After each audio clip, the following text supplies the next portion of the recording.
Welcome to the Ask Historians podcast. Welcome to the Ask Historians podcast. Today we're here with Professor Gregory Afinogenov, Assistant Professor of Imperial Russian History at the University of Georgetown.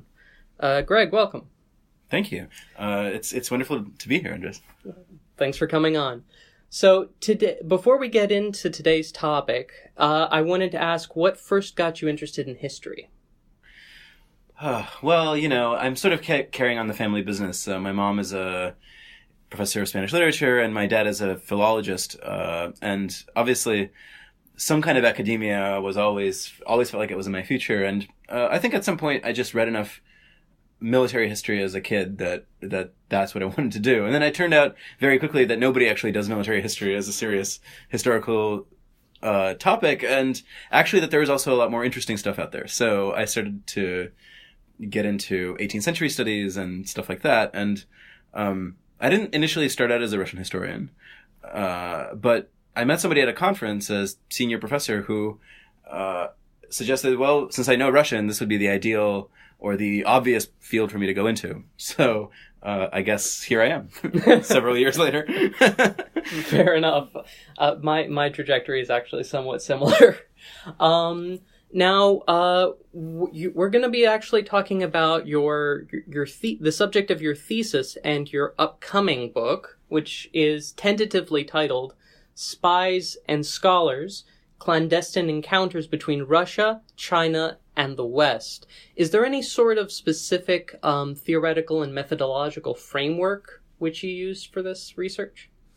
So the book is kind of eclectic. I think of it as an intellectual history, but it can easily be talked about as an international history, or in some ways it draws on the history of the book, which is a relatively new discipline that's kind of investigates the production of texts and their material conditions and things like that. So really I think of it as at the intersection of intellectual history and international history. In other words, studying how texts move across borders and what happens to them when they move. That's essentially the main overarching question that drives my work. Interesting. So it's interesting that your studies have to do with kind of connections between countries, but it's interesting that you're not going at it from a more traditional international or international relations or kind of diplomatic history framework. Yeah, I mean, like a lot of diplomatic historians, I think I'm increasingly, I'm moving beyond the traditional framework, which tends to be pretty focused fairly narrowly on things that happen in elite encounters and things that happen in a diplomatic context. And actually, much of the literature on Russo-Qing relations from the mid-17th through the mid-19th century tends to be focused on precisely that kind of topic. The idea, the various treaties, the diplomatic negotiations at various places. And that stuff is incredibly valuable, but I actually have found that leaves out a lot of the most interesting and important material. And certainly when it comes to archival work, there's a lot more work in the archives of places that don't necessarily deal directly with the diplomatic question than in the narrow kind of treaty negotiation context. Makes sense. So if we're going to talk about the connections between Russia and China, we should probably ask, when would these connections start to articulate themselves, and what would characterize these connections? Would they be largely diplomatic? Would they be largely economic? Would they be a combination of both? So the way I see it is that the Russo-Qing relationship, and I specifically talk about the Russo-Qing relationships, even though the very earliest encounter, which was, about 1619, took place under the Ming, because that was really the dynasty that dominated the relationship, and the Russians were very much cognizant of Manchu and cognizant of the steppe culture of the Qing court, as opposed to the much more kind of China-centric kind of, Confucian, grounded in the classic tradition, the four books, etc. For the Russians, it was really important that the people they encountered were inter-Asian nomads or had identified themselves that way. So it really identified kind of three phases. Then the earliest phase is in the 17th century, where this is primarily seen as an inter-Asian problem. In other words, Russia is expanding eastward through Siberia, and it has all of these different neighbors that it doesn't know anything about. The Mongols. There are different groups of Mongols at this point. There are the Manchus, of course, the Chinese, Bukharins, Kazakhs, all of these kinds of people, Uzbeks. And so the method that the Russian state primarily adopts in dealing with China is to use the various kinds of intermediaries. And the most important intermediaries there are Bukharan merchants who are a trade diaspora from the city of Bukhara in modern-day Uzbekistan, but who travel extensively throughout the early modern Eurasian world.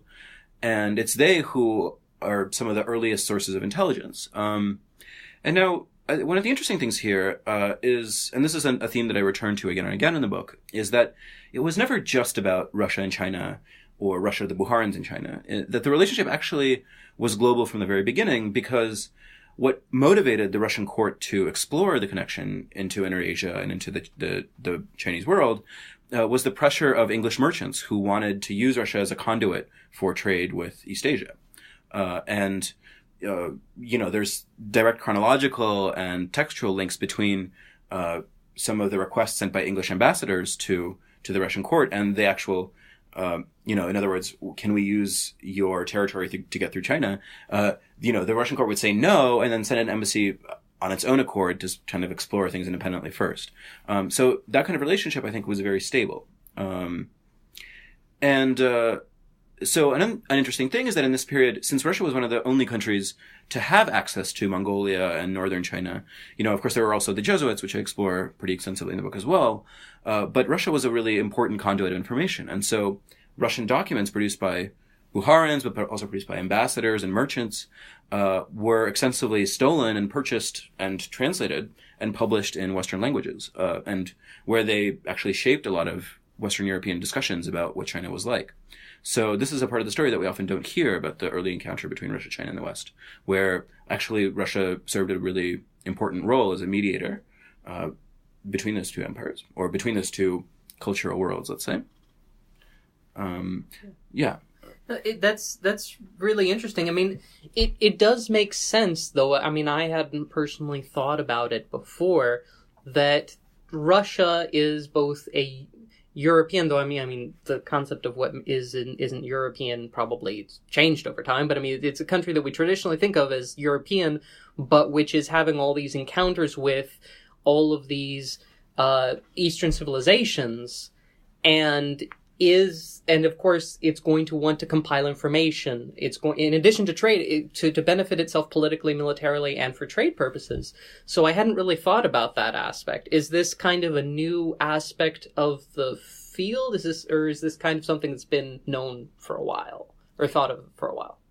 So this is actually kind of a complicated question, because traditionally Russian historians are pretty resistant to kind of civilizational essentialism, let's say. Obviously, we're well aware that kind of the idea that Russia is a European state, or Russia is an Asian state, or Russia is a Eurasian state has been deployed for ideological purposes by all kinds of actors. It's often been, we've often been reluctant to say, well, look, I mean, Russia was one or the other. When I think there's pretty good reasons for that. But one of the things that I find in doing this research is that it's what's important is specifically Russia's sense of who it's talking to. And there's a famous for this very, very narrow subfield, history of the Russian ecclesiastical mission in Beijing in the 18th century, where the historian says, Eric Widmer says, that it was far more important to the Russian elites what was being said about China in the salons of Paris than what its own agents were reporting back from Beijing. And I find that that's very true, that in fact Russia's sense of who its competitors are and who its interlocutors are is very much Europe and very much not East Asia, despite all of these connections that it develops and kind of uses for political purposes, for economic purposes, for purpose of imperial competition especially.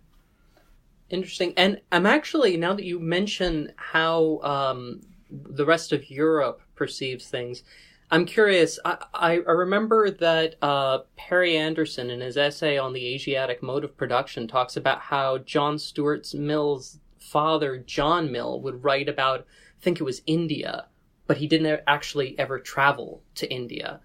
But from what you're, how did you, were a lot of the people in Russia, were a lot of the Russians writing about the Far East people who had actually gone to the Far East, or were they mostly people who were kind of compiling the logs and research of people who were there?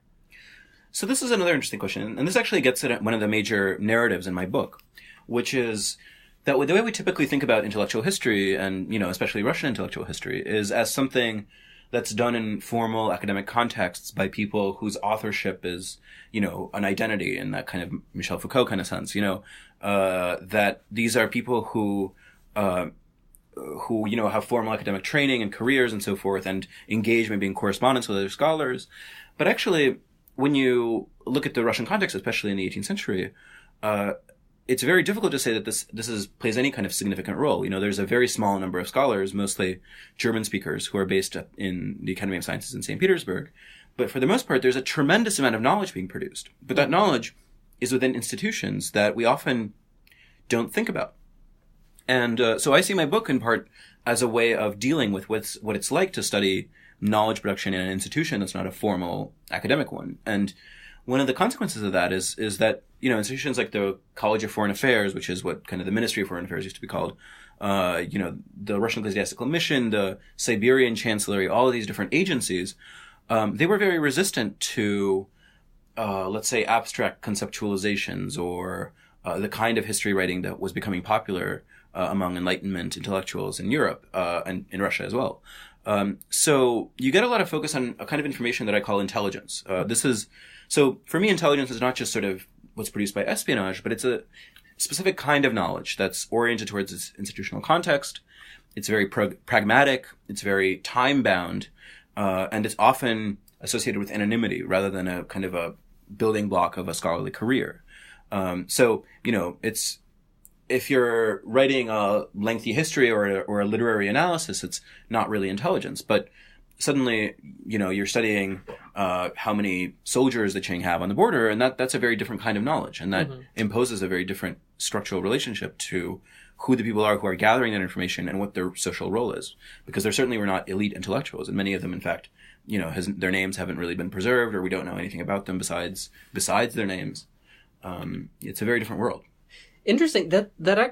So what? I mean, from what you're saying, we're not entirely clear on who some of these people are, but from what I studied a slightly different period. I've studied a slightly different period, which is early 19th century. Most of the people who are traveling tend to be people from more comfortable upper classes who can have whose independent income allows them the luxury of travel, or even especially with consular services, consular systems which weren't necessarily professionalized.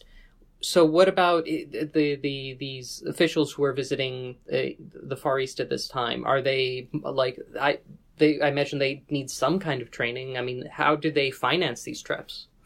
So the main agency up until the first half of the 19th century, the main agency in the context of which people traveled within China itself, as opposed to sort of on the border in Mongolia, was something called the Russian Ecclesiastical Mission. And this has been established. It's a very strange institution in a lot of ways. It was established to provide for the spiritual care of a population of Russian prisoners that the Qing Kangxi Emperor had captured during a war with the Russians in the late 17th century. And so, there are a few families of them. They had been integrated into the Manchu ruling class, but they remained Orthodox because, the Kangxi Emperor liked to project this image of multiculturalism, multi-religiosity, etc. And so these missionaries were supposed to provide them with spiritual care. And then later, and a few years later, sort of this became an institution for training Russians in Chinese and Manchu to facilitate sort of commercial and diplomatic exchange. And so that was the main means by which you ended up traveling to China. And the Russians who were involved in this with only a few very small examples, basically hated it and try to do everything they possibly could to get out of it. As soon as they were chosen for the mission, they would always write, "Oh, I'm sick, and I have this chronic illness that prevents me from traveling." And, the excuses that they tried to use to get out of it, were endless. And, for good reasons, because, huge numbers of them did not come back, mostly because, well, I mean, public health being what it was, etc. But they were also trapped in a compound, with 10 other men, and with unlimited amounts of alcohol, and things usually ended up very badly for them. And this has been something that's repeatedly recalled by eyewitnesses, memoirists, people talking about the mission previously. So, it's a very different kind of world from what we associate with, the gentlemanly travelers of the Grand Tour or stuff like that. It's not a fate any of them really chose for themselves. So these were priests with some training, or how much training did they get? So the mission was basically divided into like a church component, which was, priests, deacons, and they had training in Christian thinking. They're typically taken from seminaries that they usually completed a few years, not the full run usually, except in the case of the leader, the archimandrite. But they had they typically didn't speak Chinese or learn it. They would live in this mission for 10 years and they wouldn't learn Chinese. Which obviously very limited their ability to interact with other residents of Beijing significantly. But then the other population were students, and they were typically, they were specifically not clergymen. They were taken from schools, and they usually had a lot more freedom because their purpose was to learn the language. And so they ended up kind of taking refuge away from the mission in various parts of the city outside of it, even though, of course, they stood out as white people in 18th century Beijing. Right. So, but the students, they spent a lot of time trying to avoid any kind of religious obligation, and although the priests themselves were also not particularly devout and made very little effort to try to convert anybody. The typical procedure was, a few members of the so-called the Albazinian community, these Russian Orthodox prisoners, would usually come to them and ask to be rebaptized, and as part of that process, they would get a little handout and some clothes, and then they would walk off and never be seen again, and only to be rebaptized by the next mission that would then come back. And that was about the extent of the religious activity that took place there, for the most part. Wait, so, but I mean, if they didn't actually learn the language, how useful were their observations? Well, the students. So this is the thing: is that, interestingly enough, the intelligence apparatus that was developed, and there was an extensive one, and it had a lot of different branches. The mission was only one branch. It didn't really produce a whole lot of useful information. It produced a lot of paperwork and a lot of, internecine struggle between different members of the mission who had gotten in arguments. But in terms of actionable intelligence, there was not a whole lot of it. Most of the useful intelligence was gathered on the border by Mongols or by Buryats, who are kind of Mongol subtribe who live under Russian rule. And they shared Buddhist faith in common, and so they would cross the border a lot. And so there was a lot of frontier information exchange, and kind of intelligence gathering. And that was significant in the sense that, there was a strong possibility that Mongolia, for example, could have defected from Chinese rule to Russian rule in the middle of the 18th century, which, there's a number of reasons why that didn't happen. But that was much more consequential in certain ways. But until the 19th century, really, there was a ton of intelligence gathered, but it was not in a way that really facilitated any kind of practical deployment of it, despite the fact that it was, in theory, designed for that purpose. I mean, I have two kind of questions that are pulling at me, but I feel like listeners would think that I was remiss if I didn't ask. Mongolia almost annexed itself to Russia? Yeah, it's I mean, this is a complicated story, right? Because, on the one hand, the Qing had kind of, so this has to do basically with the existence of the so-called Dzungar, Khanate, or Dzungar Confederation, which is, an Eurasian people that, ruled roughly, you can think of the area north of Tibet, kind of Xinjiang, that was sort of its primary location. And they were incredibly powerful. This is, Peter Perdue has famously written about them, and many others. They were powerful in the sense that they successfully held off Qing conquest for many decades and often defeated massive Qing armies. And so it was in the context of the struggle with the Dzungars that the Russians really played a role in Qing internal politics. Because on the one hand, the Qing desperately wanted to prevent an alliance between the Dzungars and the Russians, which was contemplated, although not seriously pursued. But then also in pursuing the war against the Dzungars, the Mongols were the ones who did most of the fighting and provided most of the supplies.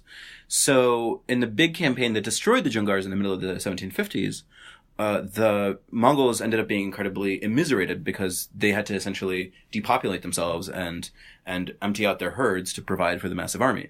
And, this was accompanied with outbreaks of disease and massive discontent, essentially, against Qing rule, and rebellions. And ultimately, the thing that prevented Mongolia from annexing itself to Russia was the indecision of the so-called Jebsundamba Hutushu, who was the sort of Mongol Buddhist religious leader at the time. He gets reincarnated, right? So they say that the Qing maybe assassinated him. It's not clear, but it's clear that after his death, the next Jebsundamba Hutushu was there was a rule that he could only be reborn in China. So similarly to what happened in Tibet around the same time. So in other words, his loyalty could now be secured permanently. And since he was the person with the most influence in all of Mongolia, that ultimately accounted for the failure to defect. But things were pretty touch and go for a while. Oh, wow. So you mentioned that these different intelligence institutions weren't really that, to put it bluntly, weren't really that good at their jobs. Or it seems that was my impression, right? So why do you think they didn't try, or was there any attempt to improve that or fix the problems that held them back? So, this is one of the central puzzles, I think. One of the classic examples for me of what didn't work was the pursuit of Chinese porcelain technology. And the interesting thing is that, porcelain technology by the early 18th century was already known in Europe, although the European imitations were still relatively primitive. But the Russian state spent lots and lots of money on trying to acquire the recipe for porcelain, trying to implement it at home, and never succeeded. I think part of it is the sort of disconnect between the purposes to which an institution is being put, and the results that it kind of delivers. Like, I think the Russian state was cognizant that it needed to have an agency set up to do this kind of stuff, to gather intelligence, but it never really pursued the kind of strategies that would actually involve that strategy succeeding. So, they never, for example, pursued a war against the Qing, despite the fact that they had a number of opportunities to do so. And so, all of the stuff that the notes that they took about interior fortifications and the setup of military forces on the frontier and all that stuff didn't end up being very useful. And then porcelain, it turned out, was better made with a different recipe, by a different person, who was not affiliated with China at all. And so that kind of went by the wayside. So I think, I really see this as more, these institutions as more manifestations of the early modern state's kind of rapacious enthusiasm for different kinds of knowledge, especially practical knowledge, and considerably lesser enthusiasm for actually processing that knowledge or putting it to use. I'll put it that way. Yeah. And were these intelligence gatherers, let's say, professionalized within their job, or were they just kind of, outside of the mission, were they professionals in what they did? Was there a higher degree of specialization, or? Well, none of them had any formal education, beyond at least beyond maybe the high school level. They really didn't have any kind of, or the equivalent of a high school education. Having gone to China was about as professional as you could get, especially if you also learn the language, or, in the context of the border issues, if you learned Mongolian and you had some contacts in the Mongol, Mongol right. frontier world. So by the standards of that period, they were fairly professionalized. But for me, one of the important things, is that they were unable to engage in the same kind of knowledge making as people in the academy were. And so many of their skills, they did actually, work as translators in the Academy of Sciences, for example, but they were never able to function as independent intellectuals because they were not considered socially, on the right level. And so you have this very paradoxical situation where you have people who are writing about China, who are getting paid, 1,000 rubles a year, which is an enormous amount of money, and are hugely respected around the world, but are doing it on the basis of knowledge that they themselves don't actually have, and are forced to turn to somebody who, a translator who had learned Chinese as a kid and had brought a lot of books with him back from Beijing. Obviously, in certain ways, this mirrors aspects of the contemporary academy as well. But there is a clear relationship between the politics of knowledge production and the relationship between different social groups within Imperial Russia. That's, I think, an interesting one. Definitely, and it also gets into the issue of these experts needing interlocutors with China, and then things getting lost in translation, and having to deal with the biases of their experts. Yeah, I think the experts tended to be more pro-China, I guess, than the people who were recruiting them or the people who were trying to employ them. And so, you have all these interesting cases of people writing these really extensive, kind of like very detailed translations and annotations of translations that really show this person's appreciation for Chinese culture, and just really not getting any kind of hearing at all in St. Petersburg. It's a very interesting dynamic that develops. And it's very specifically, I think, in the Russian context, very 18th century, in that there's a kind of a state patronage of publishing and printing, but there's also a lot of there's not a very sophisticated understanding of what knowledge production is or who gets to do it, really. Or there is a sophisticated understanding, but one that's rooted in sort of social realities rather than abstract intellectual concepts. So one of the reasons that these guys turn to annotations is that they're not respected as authors of original work. And I think that's a dynamic that Russian historians have typically not paid much attention to. Interesting. So, wait, could you clarify that last point? So they're not as work was not as respected, or yeah. So this is so for example, there's a guy named Alexei Leontiev, so there's two people who are really prominent here. A guy named Larion Rosokhin, who essentially is from Siberia. He travels to China at the age of 12 and essentially spends the first 15 years of his life in Beijing, or the next 15 years of his life. And then he goes back and tries to make a career in the academy, where he does a lot of translations. But these translations, for the most part, remain in manuscript because nobody, he doesn't have the connections or the clout to sort of get them printed. And he's certainly not respected enough to write the kind of interpretive essays that are more typical of a professor. And then later on, there's another guy, Leontiev, who publishes a ton of translations, several dozen translations from Chinese and Manchu. And, these circulate relatively widely by the standards of 18th century St. Petersburg, but he never publishes, or practically never publishes, anything that's not a translation, because his authority as a scholar comes from his ability to mediate Chinese culture and not from his own sort of ability to interpret it, which I think is, it's an interesting dynamic.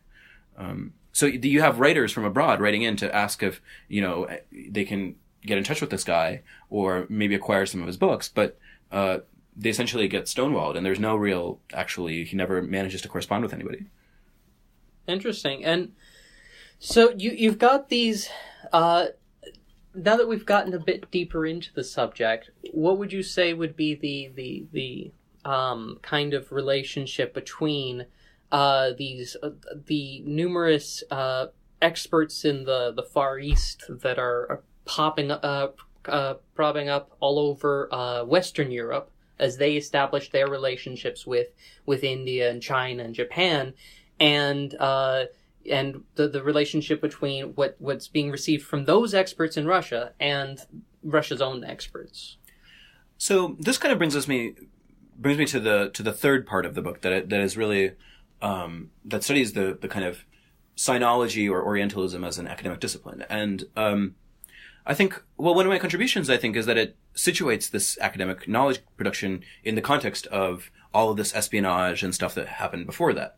But what basically happens is, at the end of the 18th century, Russia feels suddenly, and this is a fairly new phenomenon, that it's not just competing with China for rule in Eurasia, but that it's actually competing with Britain and France and the United States for hegemony over the North Pacific. So suddenly, Russia's eastern frontiers become a zone of geopolitical competition. And that doesn't just mean sort of like who can station an army there. For the most part, nobody really gets much of a military presence there. But a lot of it is also about who can sort of stake an intellectual claim to that territory. Mm-hmm. And so this is where Russia starts to adopt this rhetoric of kind of competition, right? That, these articles published like, oh, look, the British have this Asiatic society and the French have their own Asiatic society. So, we're lagging behind. We need to promote scholarship in these languages. And it's very much envisioned in this kind of like securitized, like kind of, language of imperial competition. It's not just, for the purposes of abstract scholarship. So for the first time, the Academy of Sciences starts to send elite people there or takes charge of it kind of intellectually. And it's interesting because it ends up being kind of uprooting the indigenous kind of intellectual tradition of the Russian mission and replacing it with one that's much more closely linked to the kind of scholarship already starting to be done in Europe. And this is typically associated with the rise of this particular Archimandrite, Iakin Bichurin, who ends up making a very scandalous career as a missionary. He's accused of being a pedophile, as far as I can tell from the archival sources, with great foundation. He was literally caught with a 10-year-old boy in his cell at the monastery. And that's just the tip of the iceberg when it comes to this guy. But, so that's one thing I discovered. And interestingly, he has a lot of biographers, but they tend to sort of like hush it up. But I wonder why. Yeah, well, yeah, exactly. And it's interesting, right? I mean, like, why does this guy get so celebrated? And it's because, he's considered the beginning of Russian sinology as a discipline. But I think what he actually is somebody who's much more successful at marketing himself as the guy who's actually going to bridge these cultures of local expertise and kind of academic, renown and academic kind of status in the context of the Western Academy.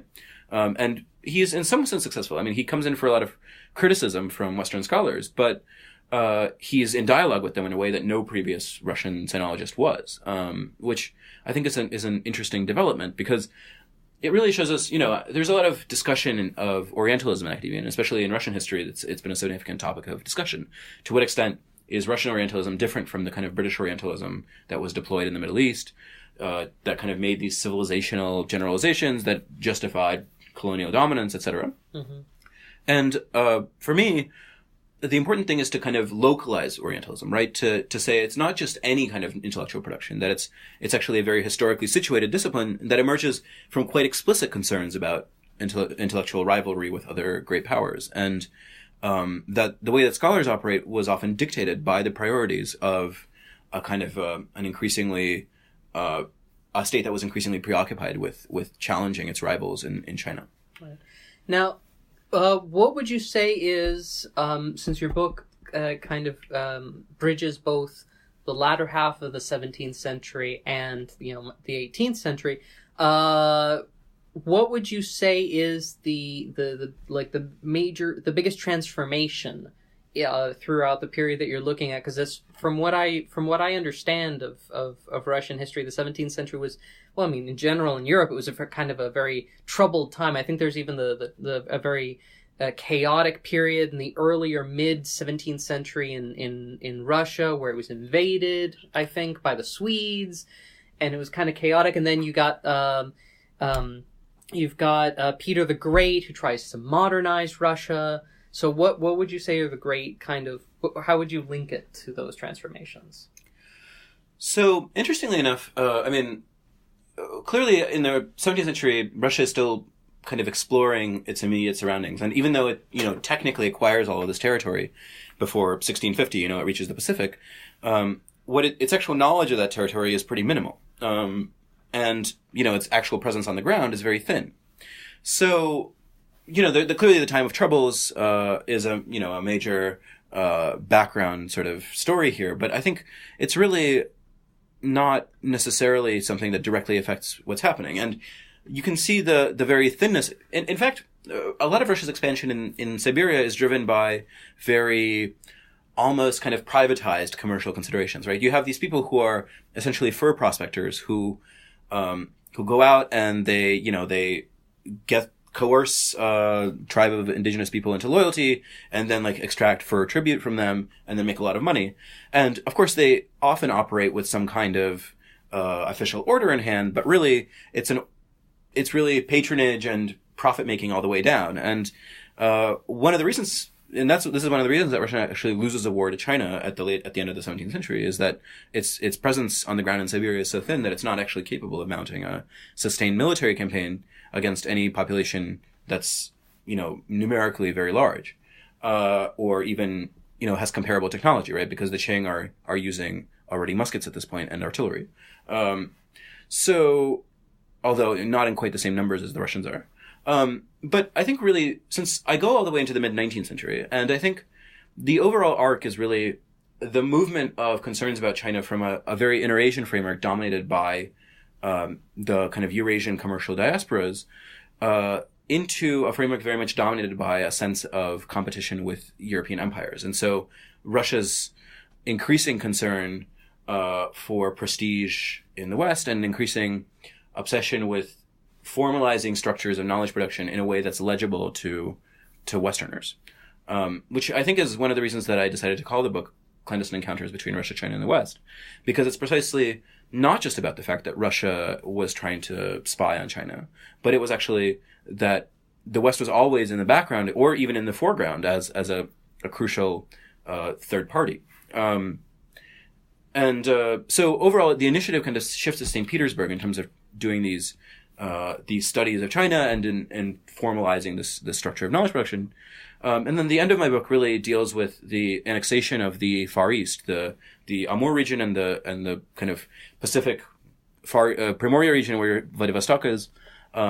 And this is really, I see it as a kind of a revenge of the periphery, that it's actually all of this like neglected inter-Asian apparatus, which ends up playing second fiddle to a lot of much grander narratives, actually ends up masterminding this information coup, which is primarily targeted at the Imperial administration to convince it to sort of endorse a capture of this region. So that is kind of a complicated story, but really it's a lot of this is about the dynamics between center and periphery as much as it is about Russia's relationship with any foreign power.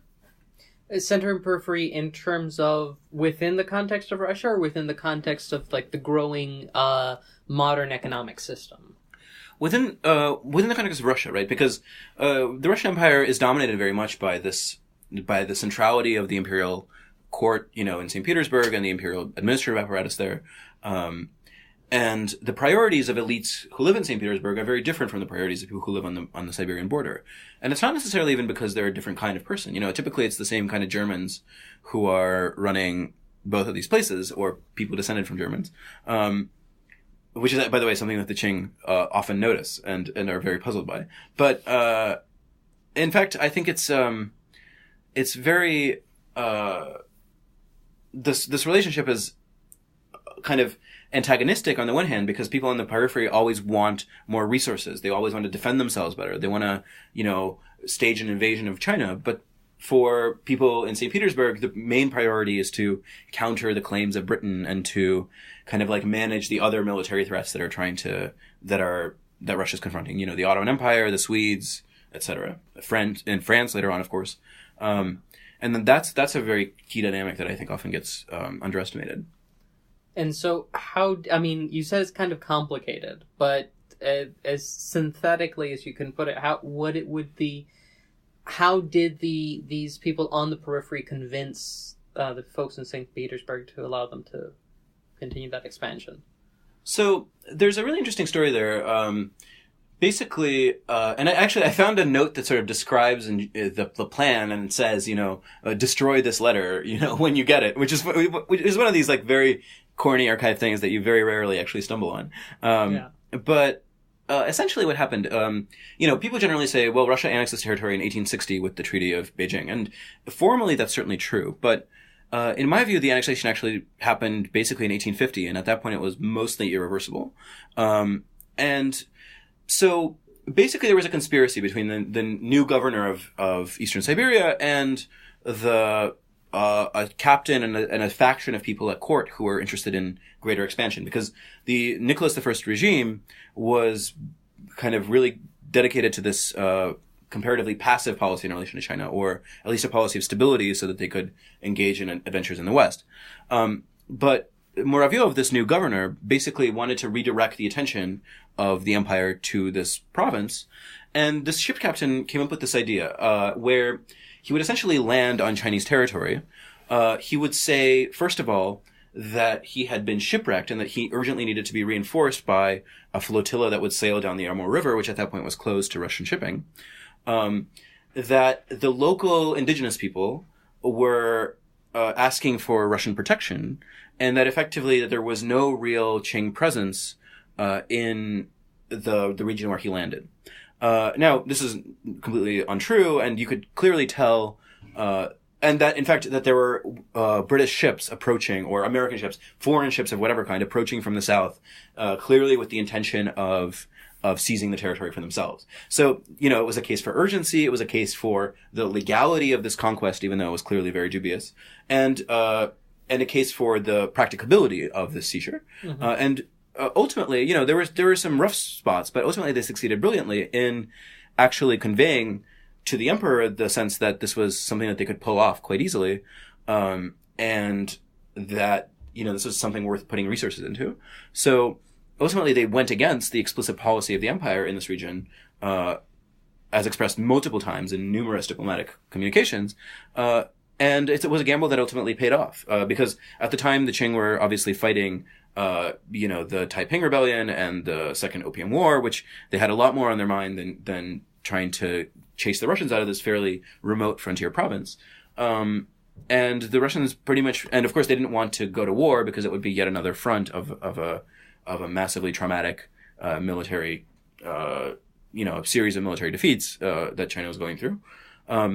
So ultimately they succeeded quite brilliantly in this act of, clearly blatant imperialism. In fact, the Sino-Soviet split later, one of the questions that around it, which it revolved, it was specifically, was this an instance of imperialism? And the Russians said no for a variety of reasons. But I certainly side with the Chinese side on this one, that this was clearly the same kind of thing that the British had done in India and elsewhere.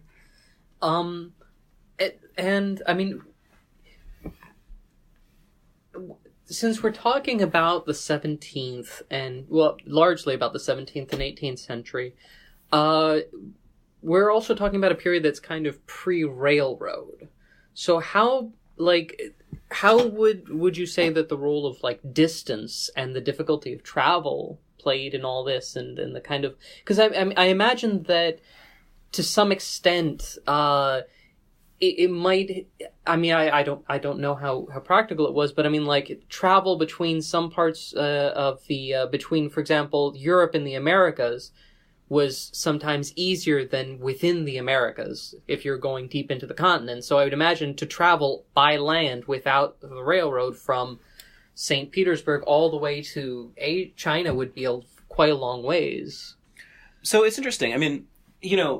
Pre-railroad, we often fall into this kind of idea, and actually Brodel is one of the people who gets into this quite a bit. We often fall into this idea that pre-railroad travel was basically just travel. And interestingly enough, in the Russian case, that's really turns out not to be true. So, it could take a year to travel from Moscow to Beijing in the 17th century, but by the 18th century, especially if you're going from, say, Irkutsk instead of Beijing, you could get back to St. Petersburg within a month or two.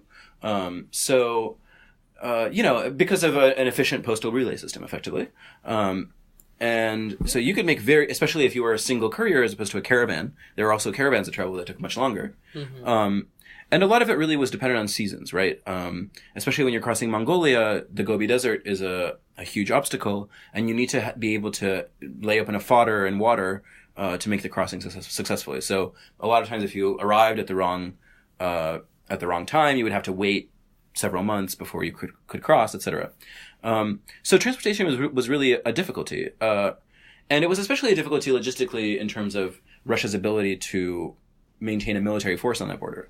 Because if the Qing had called the Russians bluff in terms of resisting the annexation in the mid-19th century, it's quite possible that the Russians would not have had a good outcome there, because Siberia was not capable of supporting a huge, massive army, and to get an army there from Russia would have been incredibly difficult. The more people you have involved, the more difficult it is to get them to travel to a place.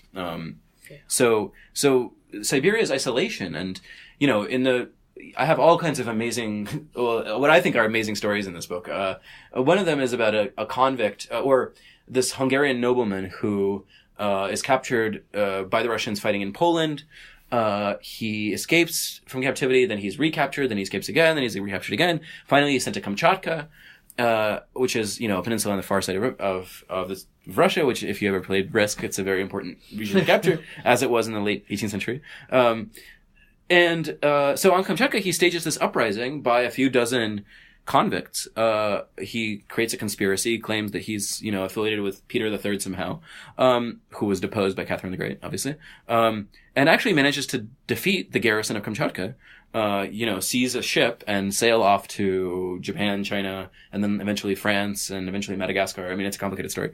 But, so it's interesting, right? A guy with just a few dozen convicts could essentially defeat the Russian Empire's military establishment on one of its most significant Pacific ports. Mm-hmm. That's a measure of the weakness and the difficulty of supplying the region. And one thing, for example, you couldn't build ships on the Pacific Ocean until basically Vladivostok was founded.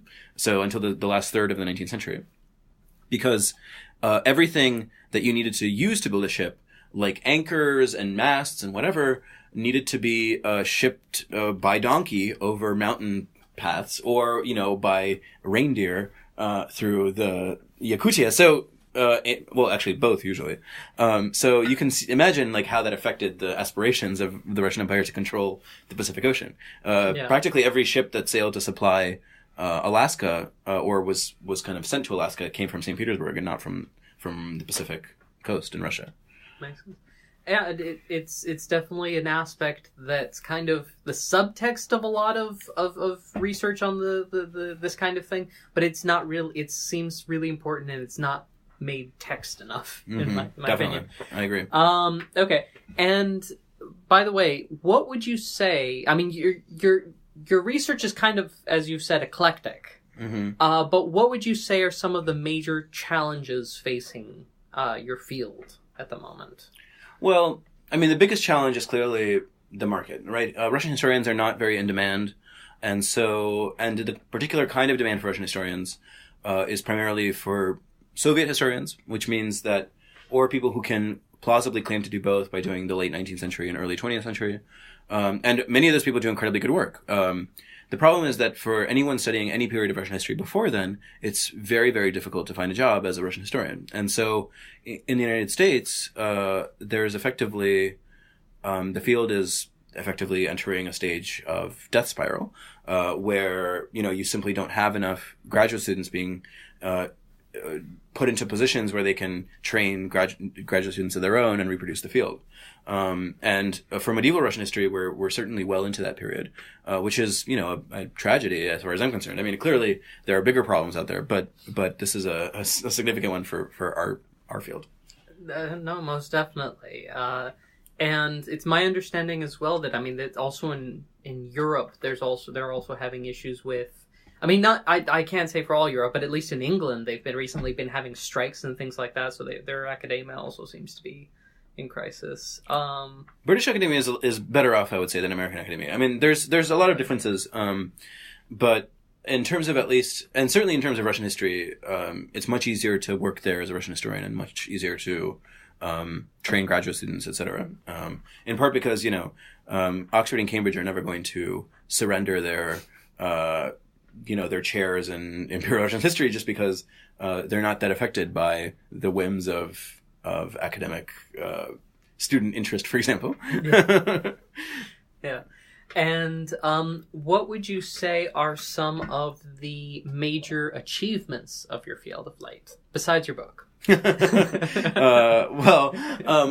really think that there's an incredible amount of very interesting work, and specifically in Imperial Russian history, this is a lot of people outside the field have a very limited sense of what goes on, but it's a field that's increasingly paid a lot of attention to Russia's place in the broader world. In other words, not just Russia as borrowing from Europe or engaging with Europe in various ways, but also as engaging with the inter-Asian world in all kinds of ways, with the Islamic world.